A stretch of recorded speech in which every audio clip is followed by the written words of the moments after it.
The conflict sparked off from here. On the night of December 2, this compound, located at the Daido neighborhood, was set on fire. This woman was in the building with her children when it was ignited. She says they only succeeded to escape by luck and regrets that all her belongings were consumed by the fire. In a very emotional tone, she insists that her compound was set on fire by commercial motorcyclists. And that declaration marked the beginning of the conflict. Young people at the Daido neighborhood were furious and took to the street to attack the motorcyclist. This is becoming a way of life here. Now, the young people of Daido have just been informed that there are commercial bike riders coming from that way, and they're hurrying to confront them. Armed with clubs, stones and sticks, they searched for the motorcyclists everywhere. And the motorcyclists were also mobilizing in their numbers to confront them. When they finally met face to face, the young people went wild. The entire neighborhood was in total anarchy. Buildings were set on fire. Motorcycles confiscated and burned. And several people, including security forces, were seriously injured.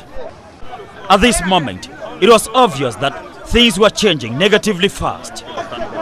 This is gradually degenerating into a major conflict, and this is likely not to come to an end very soon. The security forces are constantly complaining that they do not have the necessary material to displace the young people. For now, the water cannon is the only available means for them to displace the demonstrators. Water cannons continued to spread water on the demonstrators, but sooner or later, they were back on the street, threatening to destroy and kill, and they meant every word. Their actions could speak clearly.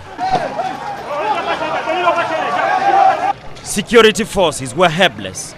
They were widely outnumbered by the hundreds of the disgruntled young people. They told us that they had demanded and were waiting for reinforcement, but it was not forthcoming. It was at this point that Governor Fayengo Francis toured the neighborhood to diffuse tension. Hard as he tried, the atmosphere remained tense and unpredictable. Just then, we were getting fresh information from police sources. Police sources say 2 people have so far died in this conflict, and many have been injured. Tension remains extremely high. The chief of Daido is due to grant a press conference in the days ahead. He's likely to call on the population to stay calm and insist that this is not a tribal conflict. It is widely alleged that there are people inciting the young people to violence. Tamfo